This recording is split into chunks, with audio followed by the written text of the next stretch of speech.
All right, welcome in to On Texas Football. I'm Bobby Burton, joined by Rod Babers and CJ Vogel. This is the Friday afternoon live stream brought to you by MyPerfectFranchise.net. Andy Ludicky and his folks. Boy, right before we went on the air, a little bit of a shocker, guys. We knew Bill O'Brien, the Ohio State offensive coordinator, was toying with the idea of becoming the next head coach at Boston College. We didn't know if that would happen or not. Okay.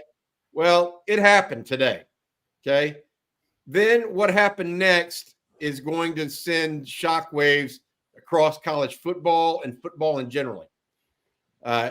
Chip Kelly, the former head coach at UCLA, and I say former, is now allegedly moving from UCLA as the head coach to Ohio State as the offensive coordinator.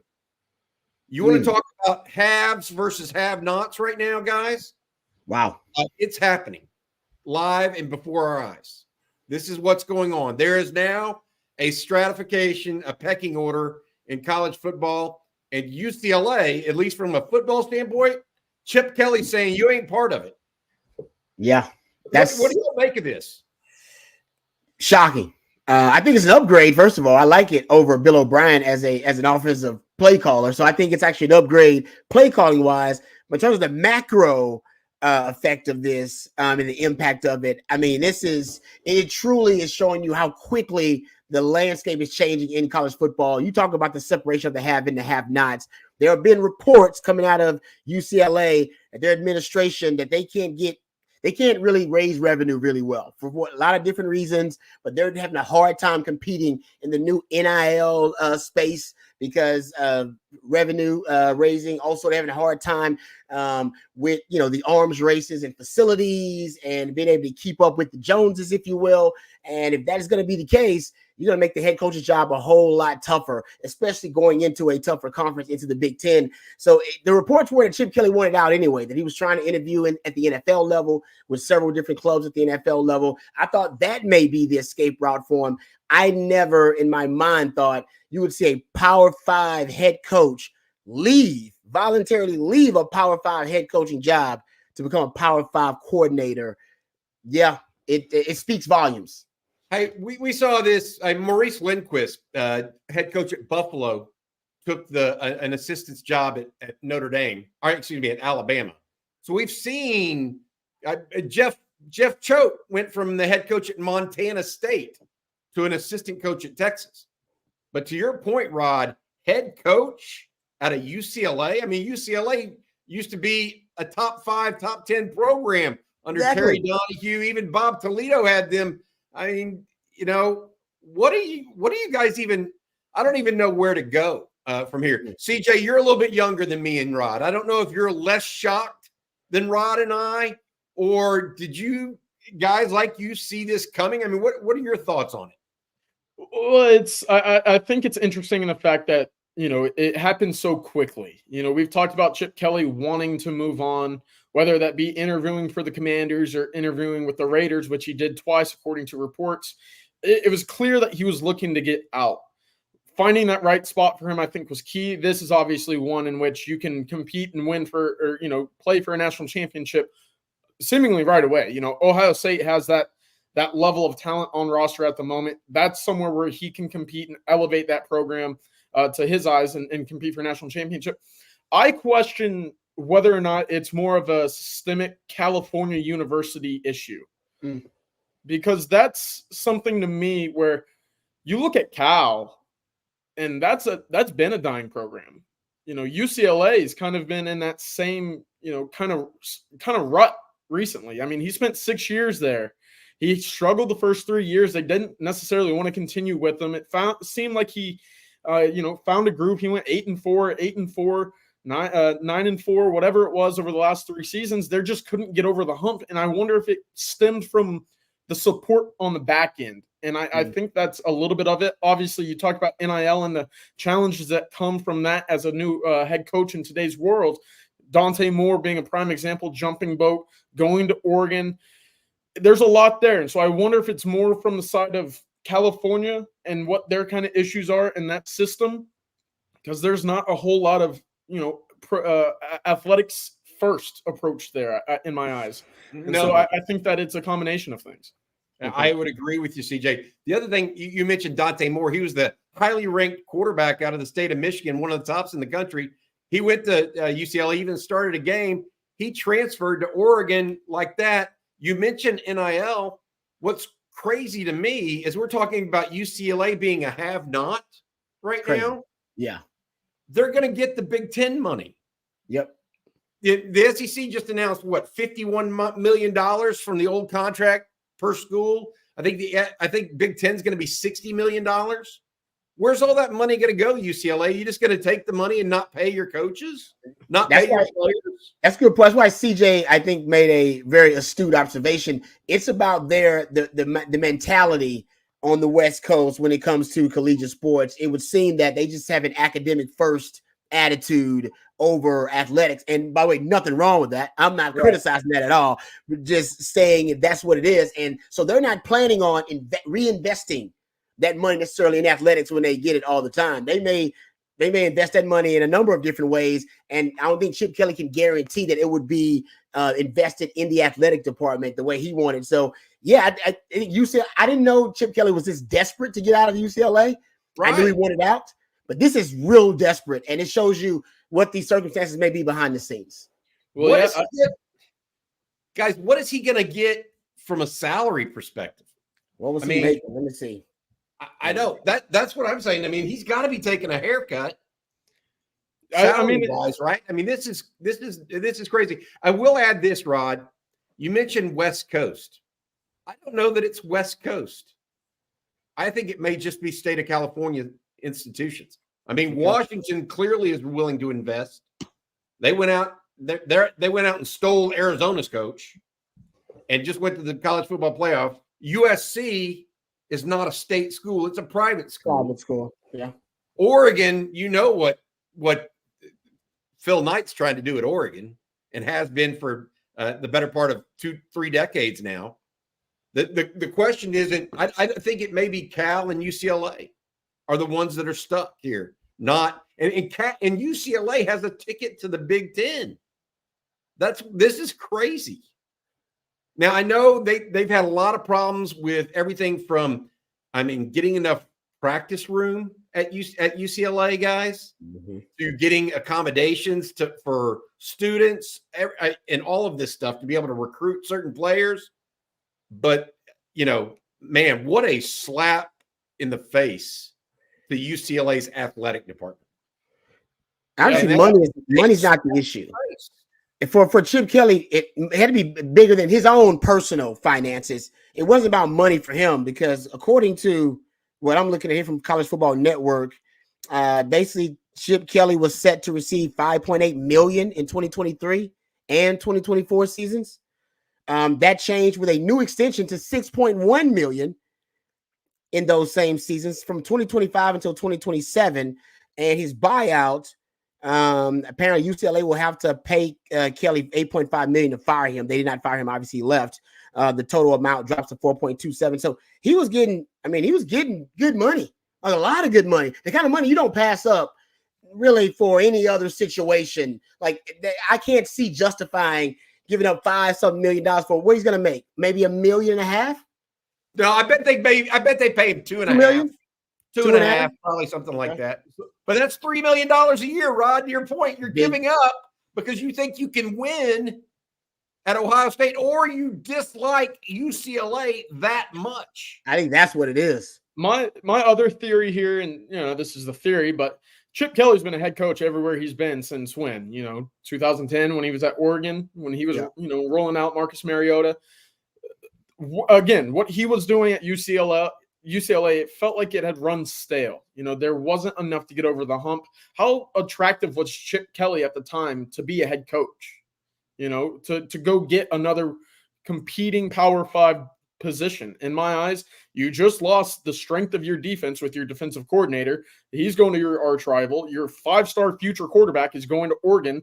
It's a sinking ship. And if I'm Chip Kelly, I'm thinking, maybe I get ahead of this. Maybe I jump on a life raft of my own before I see the ship completely capsize.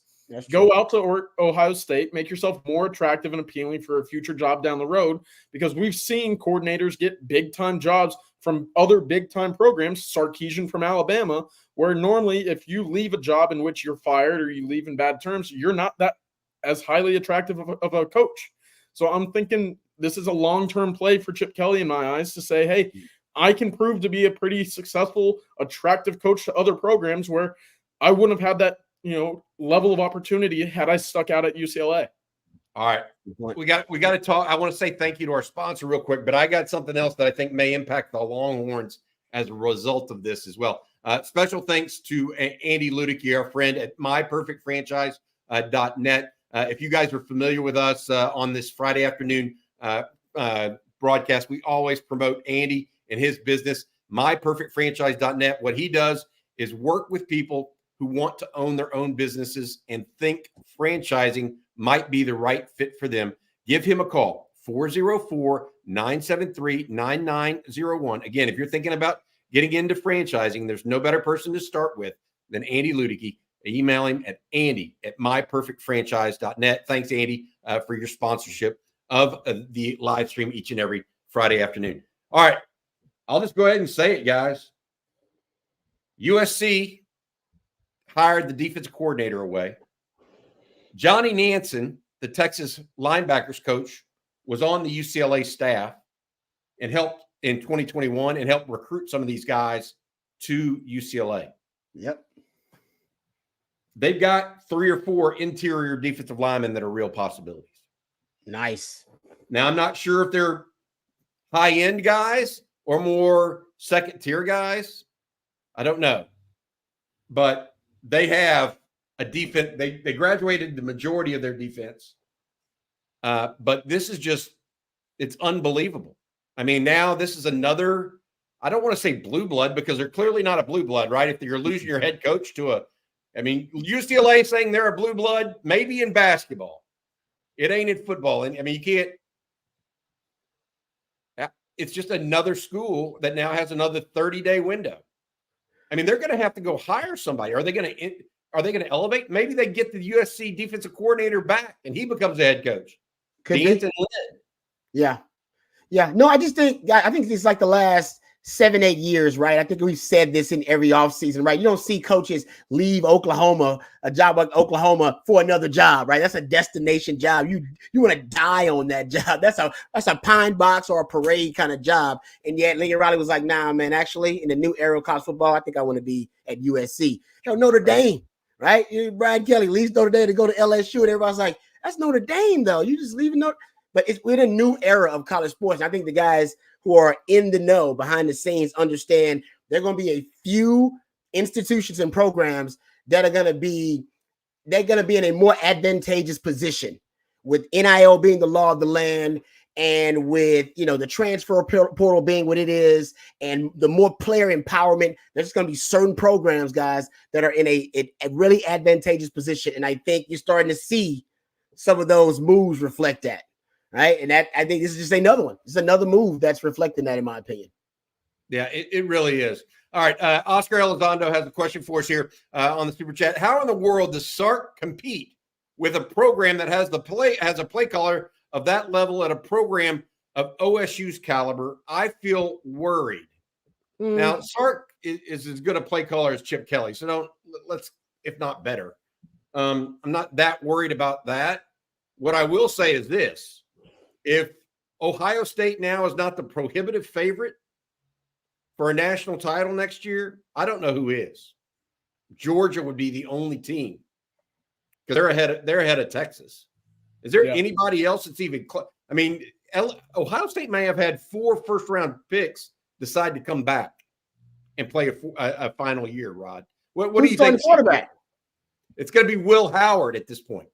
Okay, then I'm good. That's what I told CJ that too, and CJ was like, "Oh, wait a minute. I mean, he's okay. I like him. He's okay, but he doesn't throw the ball downfield like the CJ Strouds, the Justin Fields, the guys that Ryan Day's offense typically likes." What are your thoughts? I will say this: there is a tie with Ryan Day and Chip Kelly. They're both from New Hampshire, I think. Yeah, we played under him. Yeah, Ryan Day played under Kelly. Yeah, he played under Kelly. Yeah. Okay. Gotcha. Listen, Michigan just won a national championship with J.J. McCarthy. You're telling me Will Howard isn't along the similar lines of that, with the similar, like that line that we're just talking about is going to be as talented, if not, as anybody in the country. It is. I'll tell you why there's a difference, because Jim Harbaugh would be stubborn enough to not throw the ball in a second half against Penn State. Ryan Day ain't made of that stuff. No, he ain't. He hasn't proven to be. And so he's going to want to throw the ball. And instead of some strong arm dude like CJ Stroud that just won the Rookie of the Year, or Justin Fields who can throw the ball through a brick wall, he ain't going to have. That's not Will Howard now. Will Howard. No, I understand. I understand. I get that, but and to me, Ohio State's biggest weakness is Ryan Day. We have yet to see him clear that hurdle in which we now believe him to be that level of coach that can win the big game. We talk about the inefficiencies of James Franklin when it comes to the big games. Ryan Day can't beat his biggest rival, and he hasn't been able to field a roster that can compete or get over that hump whenever it matters the most. And so that's my biggest question mark, because I do think with Will Howard, you're going to be able to be in positions to win big games. I think he's not a guy that is loose with the football and can get, it out to your big playmaker. So we'll see. Of course, we've talked about it. Chip Kelly over Bill O'Brien's the biggest one of the offseason for anybody in the Big Ten. That right there is massive for Ohio State. I think I wrote this on Texas Football today. The minute Bill O'Brien takes the Boston College job, Ohio State's chance for a national championship went up. I don't care who they are. It did make sense. It did make any sense. Question that I think maybe I hate to even go there, but we got to put it out there because it is possible.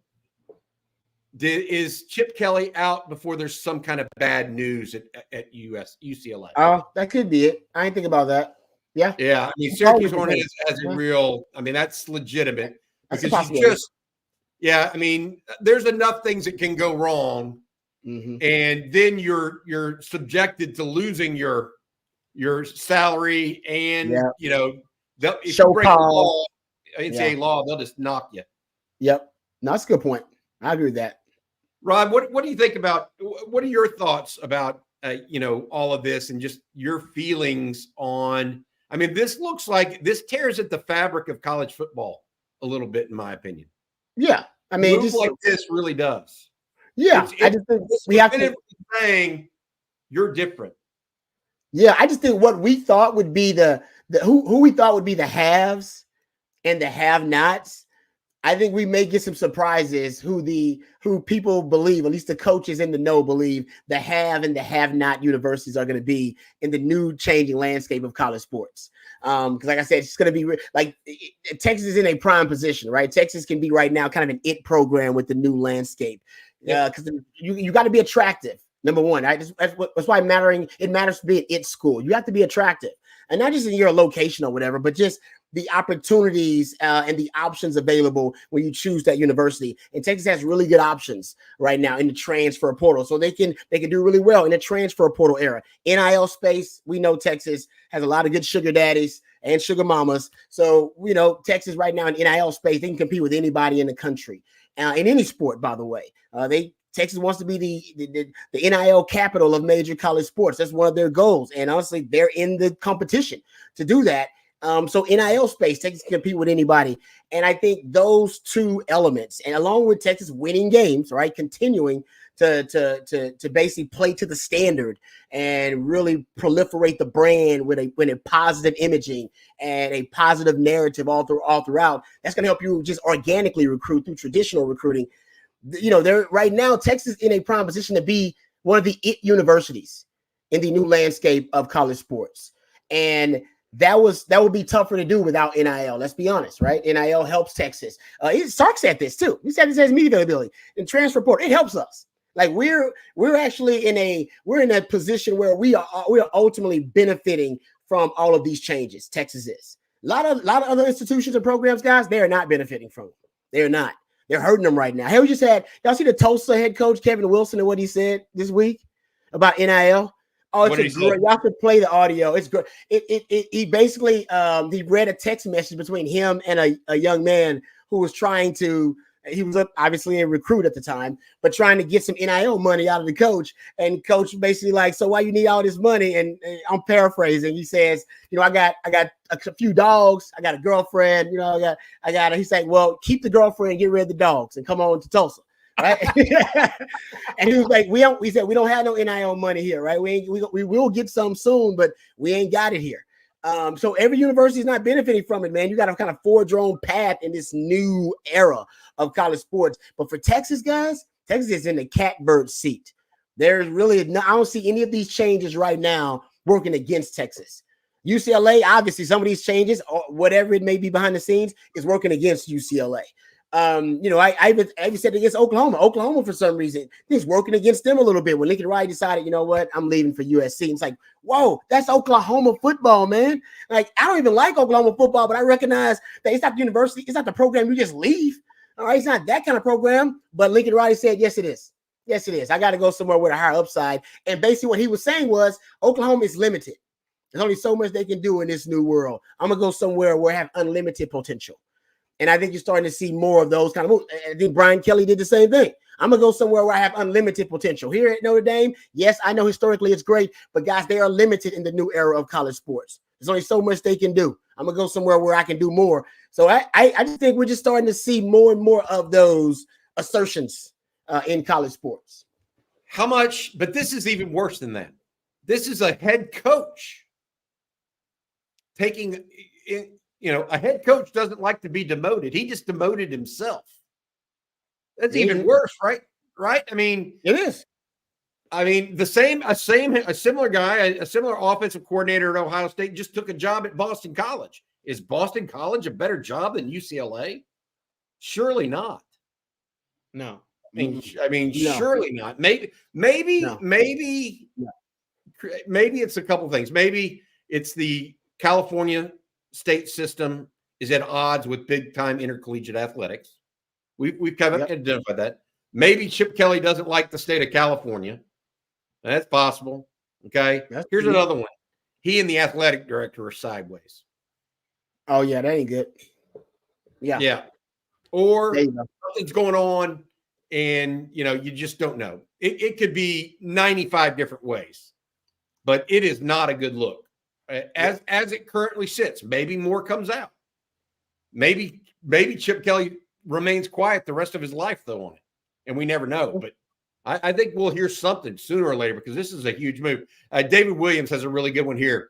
Coach Kelly will be successful at Ohio State for 1 year, win a national championship, then get hired to take over for the Florida program after Florida goes 2-10 in 2024 and fires Billy Napier.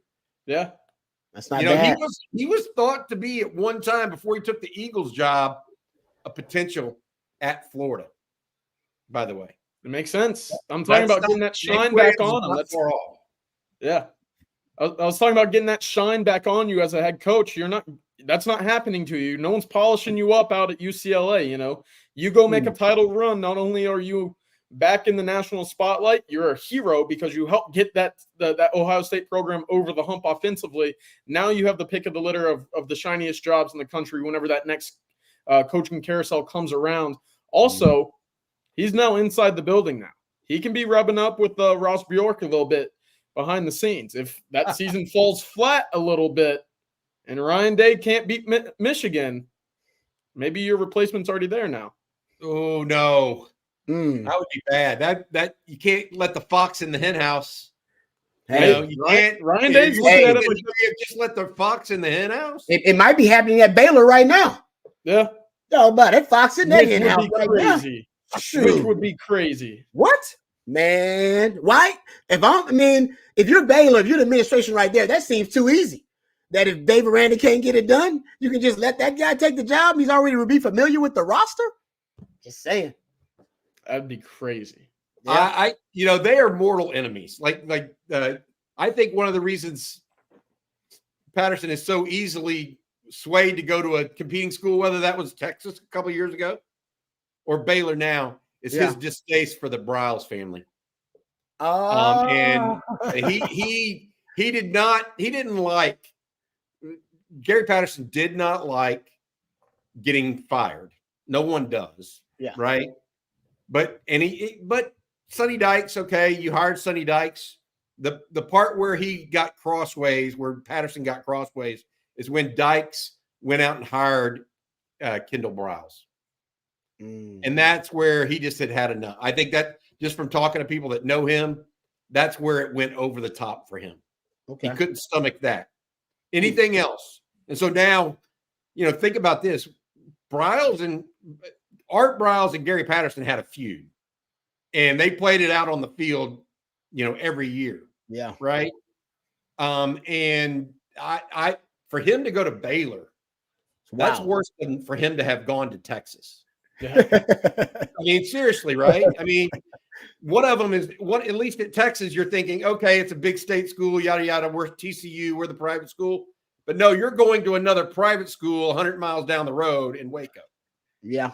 No, Bobby, is there a comparable, opposing head coach or someone in Texas's history that would make that jump to compare to what Gary Patterson has? I mean, that move to Baylor.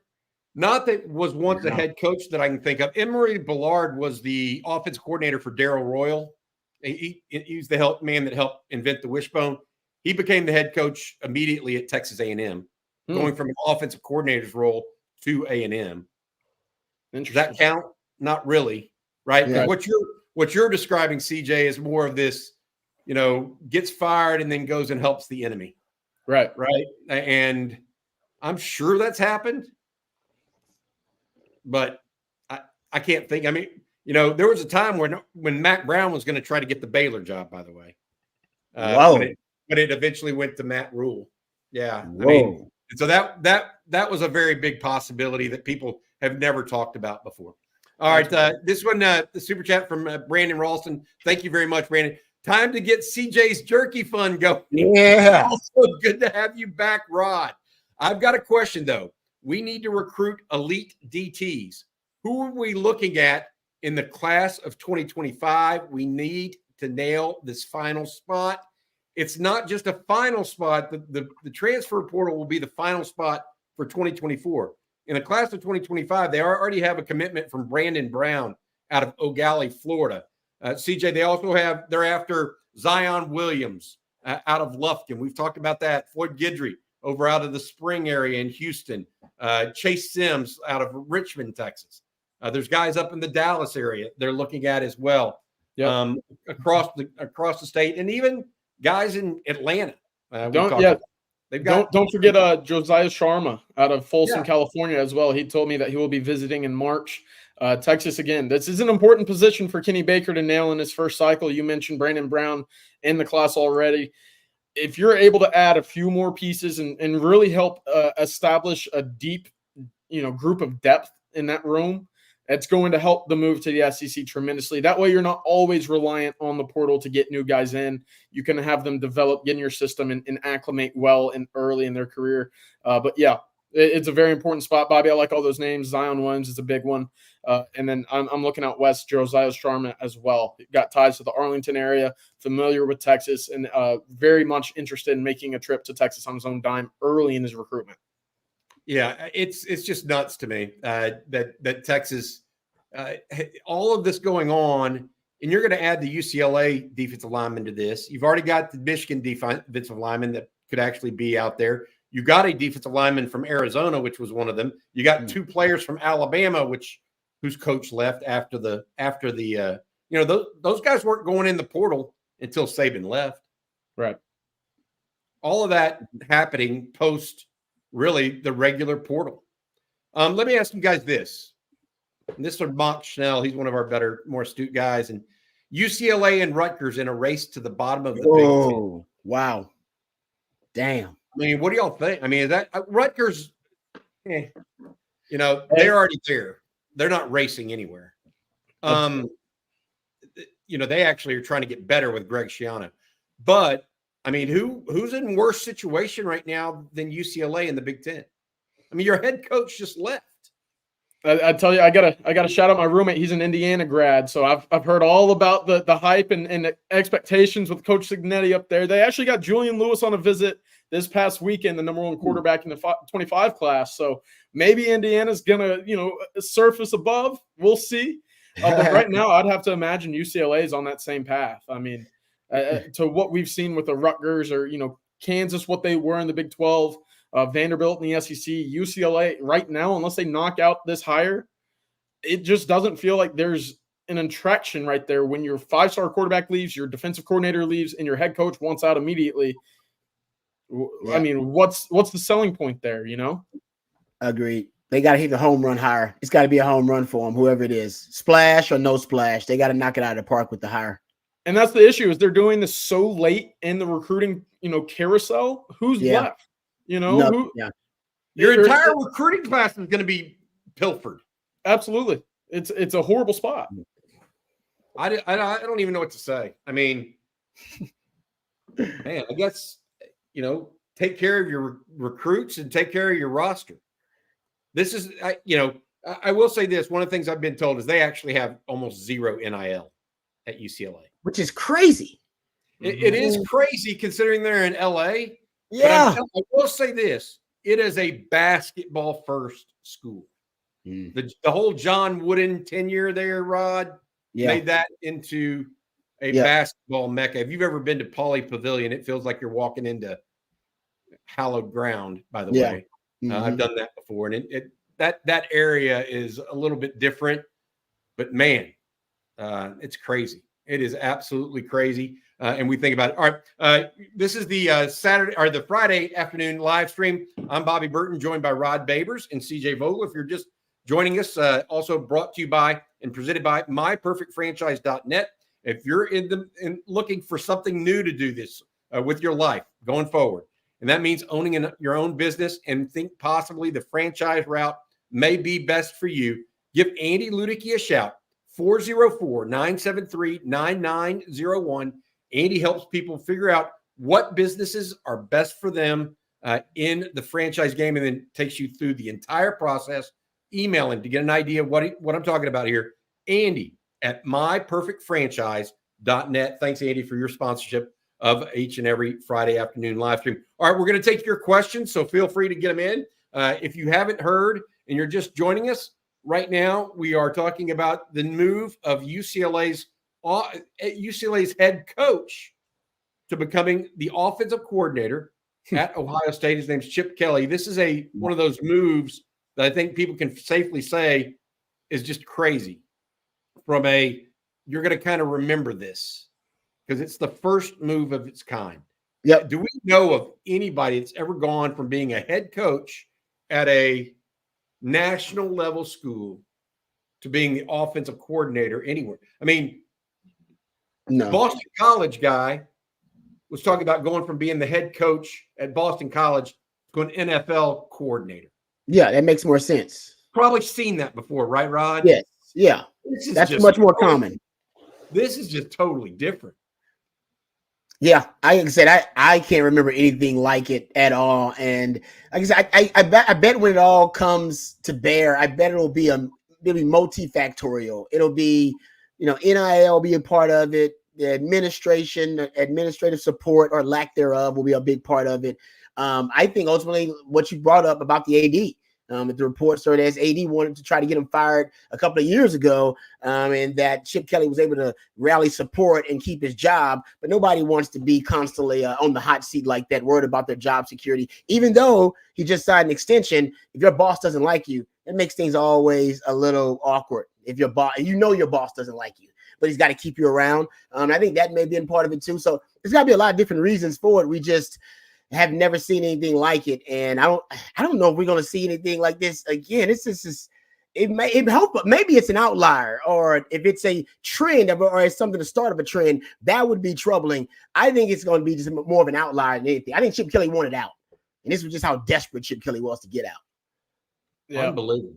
Yeah, because it's not like the two NFL program or franchises he was interviewing with have the biggest track record of sustainability and being well run in the background there. So he desperately wanted out. I think that's part of it. And it's really kind of just putting the pieces together on whether it's the university, him looking at his roster and future, thinking it's kind of bleak, what it is, what the reason is. But yeah, Bobby, we've not seen anything quite like this. And, really over the last 2 years, really, the coaching carousel has been spinning at a pace in which I don't think we've ever seen it. And this year specifically, it's been rather bizarre for it to be February 9th. And we're talking about UCLA to open up because their head coach wants to take a coordinator job somewhere else. Rather remarkable. Getting a lot of getting some questions about what exactly UCLA might have in the portal available. CJ, I want you to look at that real quick and look at their depth chart. But before we do that, let's take an over and under on what we think Chip Kelly's going to be paid at Ohio State, because it's a public university, so the numbers will come out. Yep. Okay. He was making 6.1 or set to make 6.1 at UCLA, you said this year, Rod. Mm-hmm. Yep. Based on your, what you Extension. read. Yeah. Yep. 6.1. Okay. What do you think he's going to Ohio State for? I'm going to put the over under, and I'll let you guys go one way or the other. I'm putting the over under at 2.75 a year for the offensive coordinator. I mean, is there a offensive coordinator in the NFL that's getting paid that much? That I'm not aware of. I'm gonna have to check. That's a good question. I know Jim Knowles makes right under $2 million. He makes like 1.9. So he's gonna get. So you're right. He's gonna make a lot more than that. So yeah, right now I think he may be at like at least 2.5. I would say definitely over 2.5, but 2.75 right now. I'd go over. You think he's going to make more than as offensive coordinator? He's going to make more than 2.75. I mean, he's set to make 6.1. I know he's going to take a $3 million a year haircut. That's to not work at UCLA. I'm looking at 2.5. I think that's reasonable. You're doing this on your own will. If you're Chip Kelly, you are making that move by yourself. No one's pushing you out that we know of. There's nothing that is, in this case, making you a not as attractive option anywhere else in the country that we know of. Again, you're doing this on your own free tuition to go out there, to go out there to Ohio State and be the offensive coordinator. So I'm thinking he's well aware of the pay cut that he's taken. I'm thinking 2.5 is reasonable. But I also think Ohio State's going to pony up the money because they know this is the piece that could get them over the hump 100%. I agree. I mean, they should. I mean, no, this is the year for Ohio State. Jim Harbaugh in the rearview mirror. So are all those offensive linemen. The quarterback that finally got him over the hump is gone at Michigan. And they're reverting to a different quarterback. I agree with you. This is the year for Ohio State. If it's not, Ryan Day's in trouble. And I'll be honest, there's a level there was a level of that with Steve Sarkisian in Texas this past year, right? Where last year wasn't the year for Steve Sarkisian, people were going to second guess him at Texas.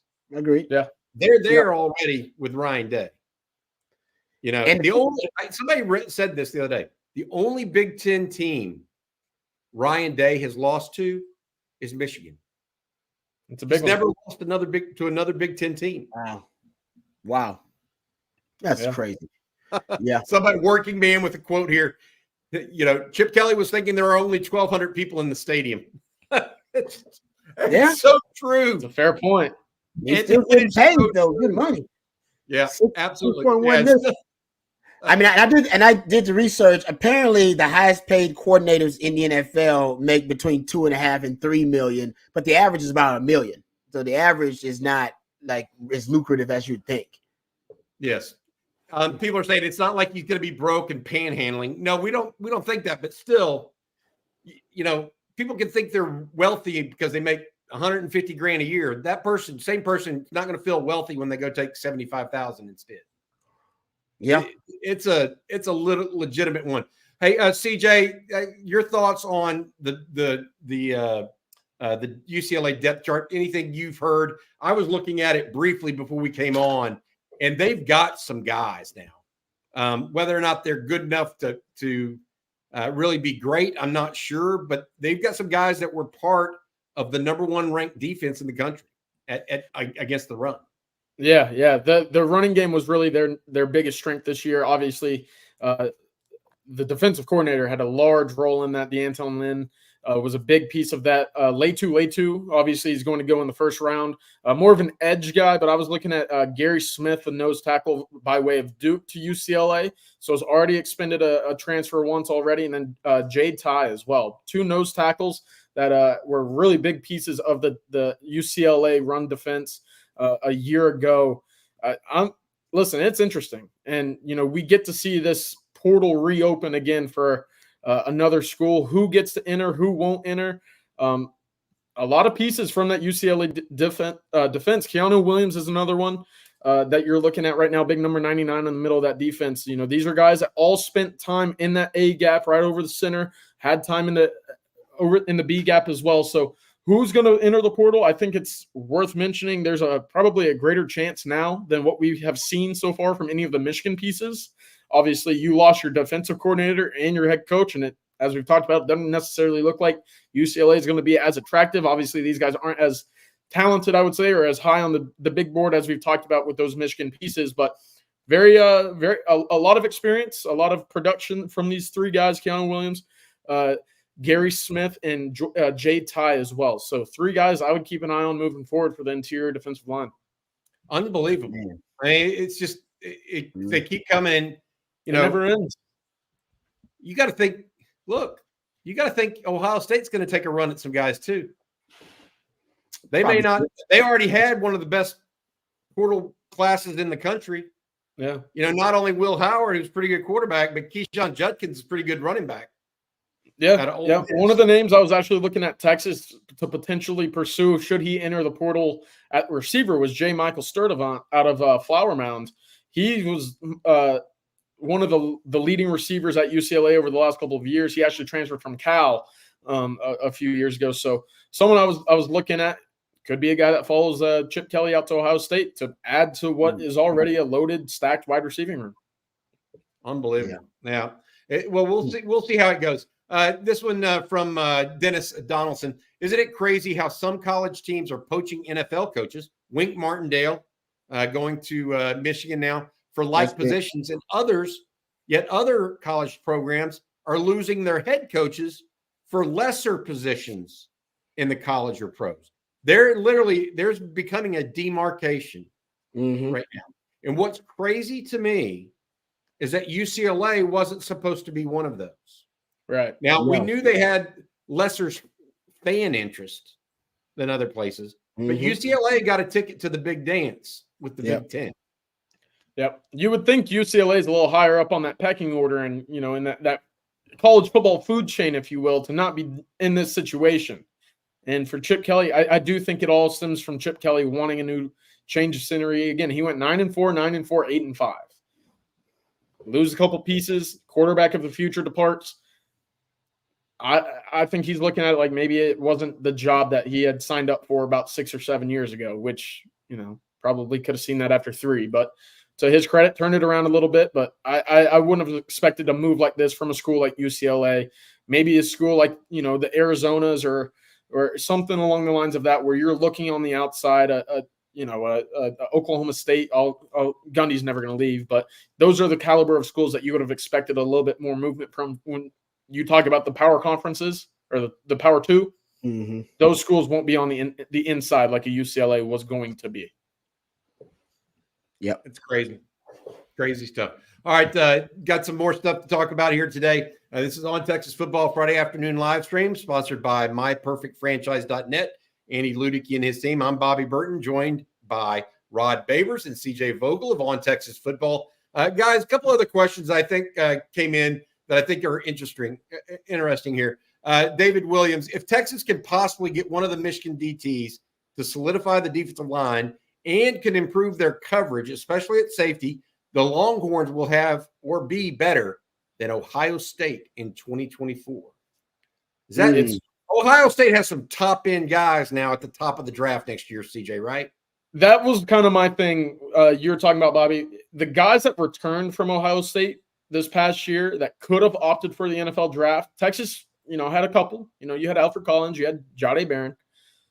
Those guys were kind of looked at in that 5th, 6th, 7th round, the back end of the draft, Ohio State had a handful of guys that were going to hear their name called on day 2. If not, a JPT on the defensive end spot might have heard his name in round 1. The reason for coming back, who knows?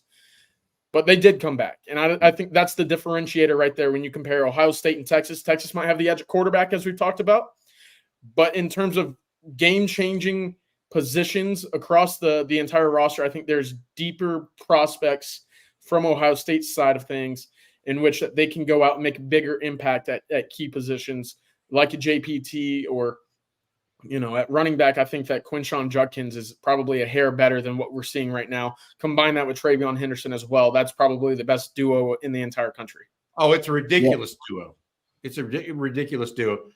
Rod, what do you think about that, though, on defense for the Longhorns? I mean, you see some of these guys. What do you think? I haven't really asked you, Rod, are we overreacting, or some of us, like myself, overreacting about the defensive front?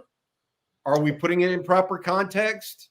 Because my take on it today, a little bit differently, Rod, wasn't just that the front 2 are gone. It's the triangle. If you put Jalen Ford in the middle of that, off the ball. So they're not just losing Murphy and Sweat, they're also losing Ford.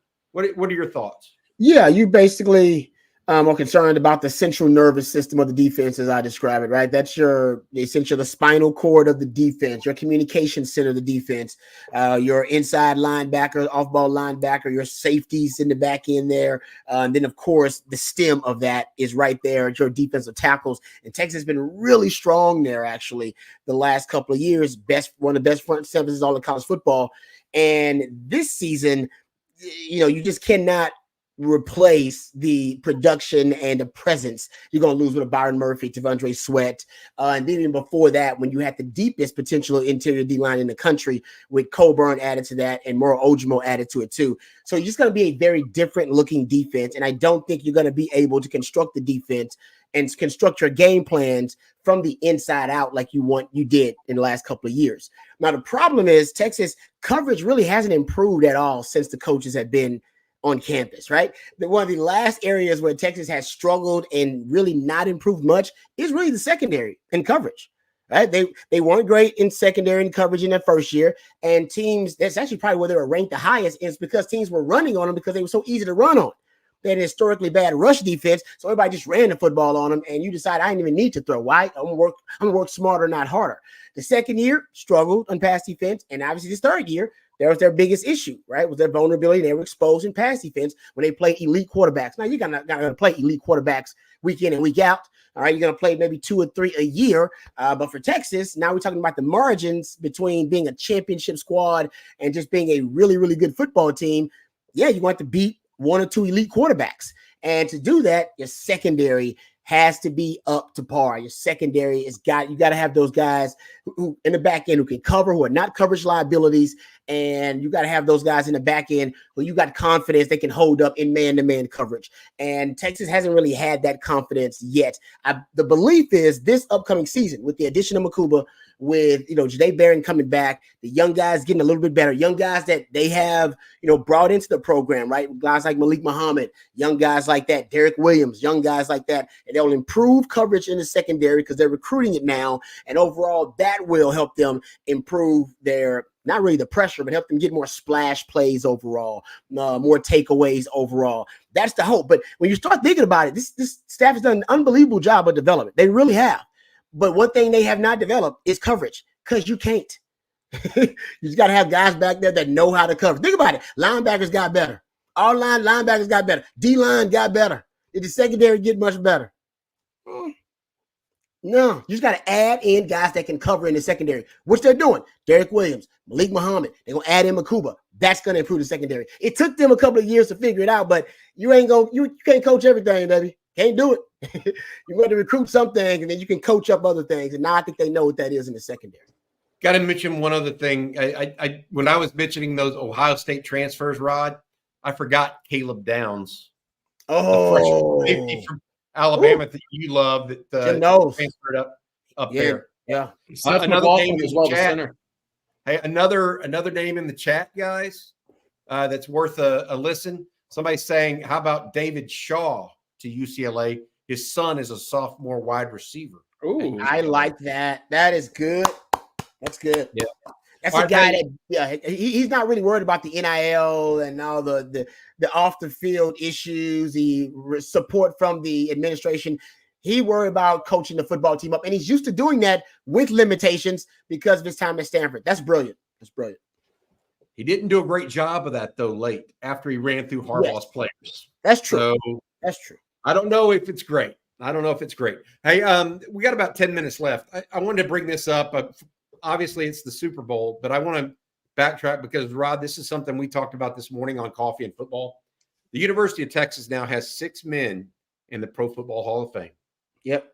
One of them is now Steve McMichael, a guy that played at Texas from 76 to 79, was, a All-American, I think 2-time All-American, played with Bill Acker and Brad Shear, among others, at defensive tackle for Texas. He ended up getting drafted, went to the Chicago Bears, played on the 85 defense for the Bears, got his nickname while at Texas. His nickname was Bam Bam. And then he got moved to the NFL and they started calling him Mongo. And then he started going in and being a professional wrestler. Oh, yeah. He's had a colorful career, that's for sure. But he is the 6th Texas Longhorn going into the NFL. It's amazing. Tell people what you think about, how big a deal that is. I mean, it's just so rare. I mean, it's very, very rare for our players to get in the NFL. It's the 1% of the 1%, right? It's the most elite of the elite. Already takes an elite class to get there. But these guys distinguish themselves even from that. And yeah, for the Longhorns, I mean, the 6th they have in it was Bobby Dillon, Bobby Lane, Earl Campbell, Tex Schramm, Tom Landry, and Bam Bam. Yeah, man. But first of all, we don't celebrate Tex Schramm enough either. I know we don't celebrate Tom Landry enough. I have no idea what that is, even though Tom Landry is one of the great kind of architects of football history. We don't celebrate that enough. I don't know why we don't celebrate Tex Schramm either. I mean, Tex Schramm was one of the most innovative minds in the history of football, and he ends up being a Hall of Famer too. But yeah, as a player, that's everybody's goal, right? Everybody's goal as a player is to to become a Hall of Famer, to play that well for that consistent of a period where you're the best at the position in the game. And that's what basically makes your case for the Hall of Fame. You got to be the best at your position, right? You ain't the best at your position, the top guy in that spot, all pro, then you'll never get consideration. And I would say every recruit wants to go to the NFL, 100% of them. Every recruit being recruited wants to go to the league. That's why you see Sark bringing in the guys with the league ties. You heard Jed Fish talking about it too. No. They want to play at the NFL. We'll let them know that we know how it looks, so we know how it feels in the NFL. But also, every guy that wants to go to the league wants to be the best. Wants to be the best at their position. I dreamed of it. Didn't happen to me. It's really hard to do. All right, but that's what that represents, man. Being in the Pro Football Hall of Fame, that mustard jacket. That's what they call it. Football heaven. That's it. That's it, man. That's what everybody wants. That's where everybody's trying to go. And I'm happy for Bam Bam and his family, man. That was I know he's been in failing health, and I know the hope is that he'll make it to enshrinement. But I have talked to people that are close to him, and from what I've heard, they know that it meant a lot to him just to be named. So they wouldn't be shocked if in fact he doesn't make it to enshrinement. I think that's in August or something like that.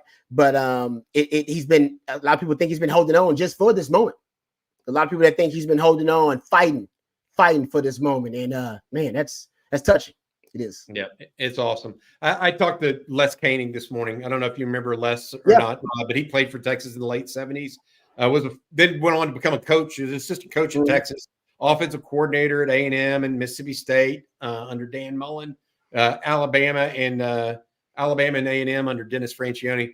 I talked to him. He was a teammate of McMichael, and he said the one thing that I go, what was he like? And he goes, first of all, he's just tough. Mm-hmm. He goes, there are people that are just naturally tough, everything about him. He was just tough. He said he had athletic, all this other stuff, determined. He said he had a will made of steel. I mean, he was one of those kind of guys. And, you knew he was going to get better and better and always be up to whatever the challenge was from on a football field. It didn't matter how much higher the stakes would be raised. he'd be able to get to that next level. How many guys went to wrestling from football before Steve Bam McMichael did it? I don't know. He might have been a pioneer in that regard too, man. I don't know. I got to go check this research on that too. There's got to be Ernie Ladd may have been before him. Okay. I don't know if y'all remember Ernie Ladd. I don't know if I remember that. Before we get going, we have two things I want to get to that are also deal with pro football. One is, Rod, you're headed to the Super Bowl tonight. Yes, sir. Going to be out there. Have fun. We wish you well, buddy. Congratulations. Go enjoy yourself with some friends.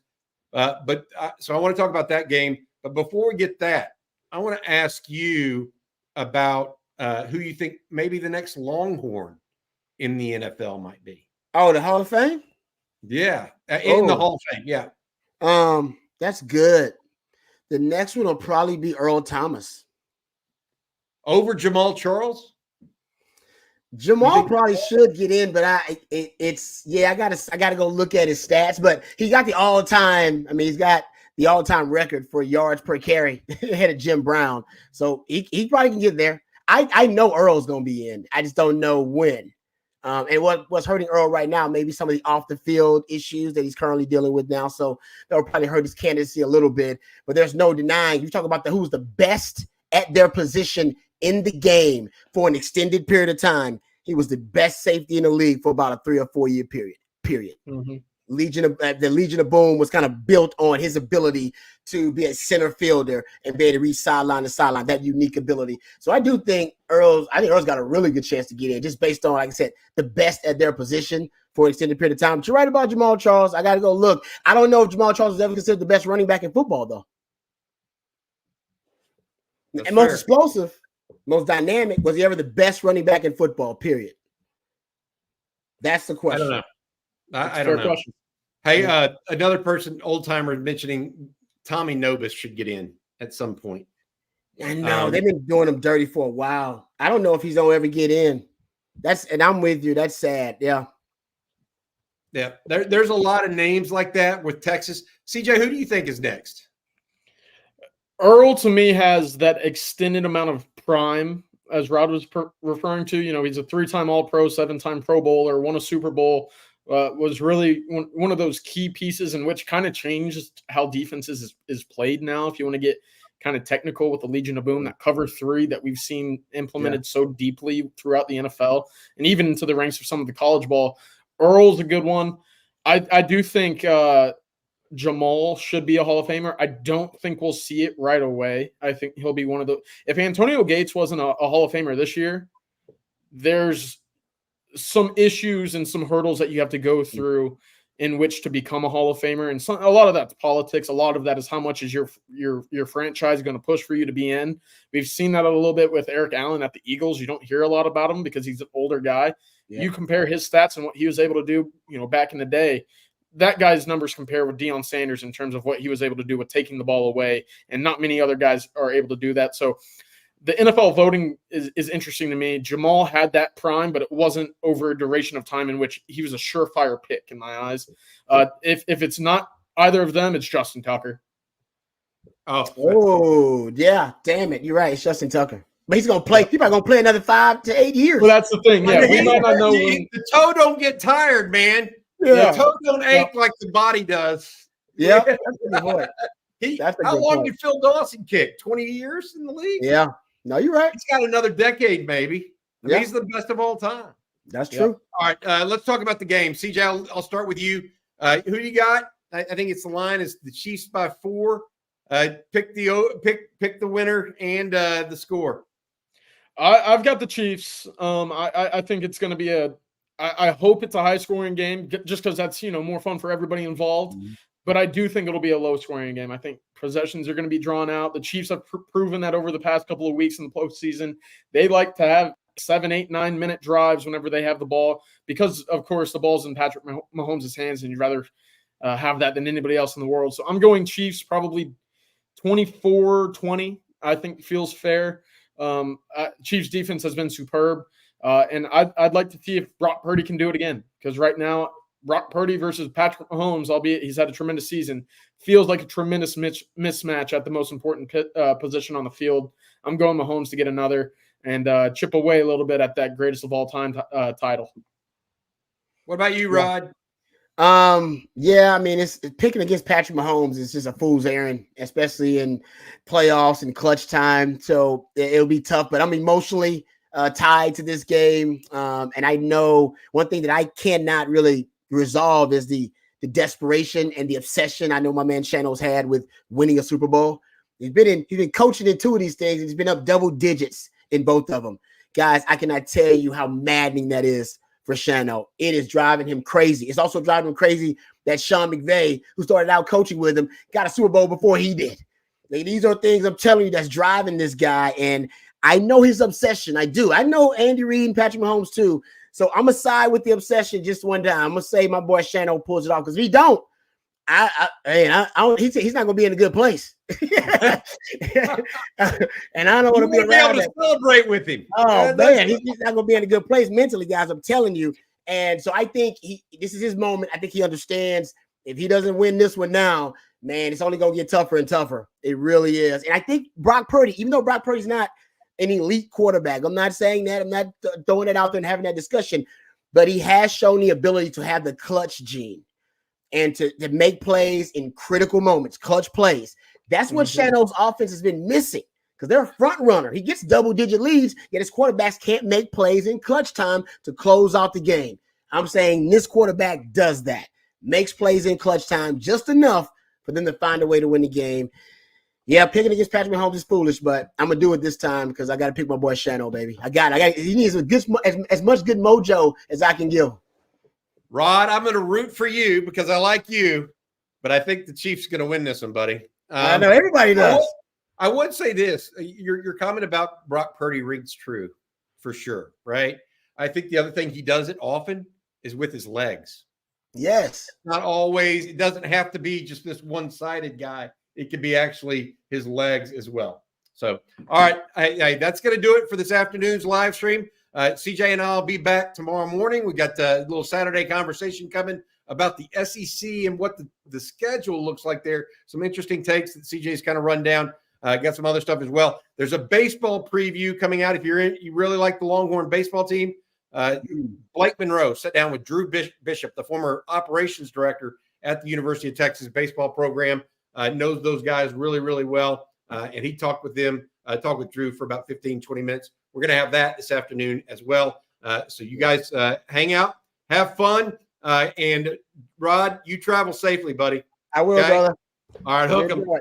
Hook 'em. All right, have a good weekend.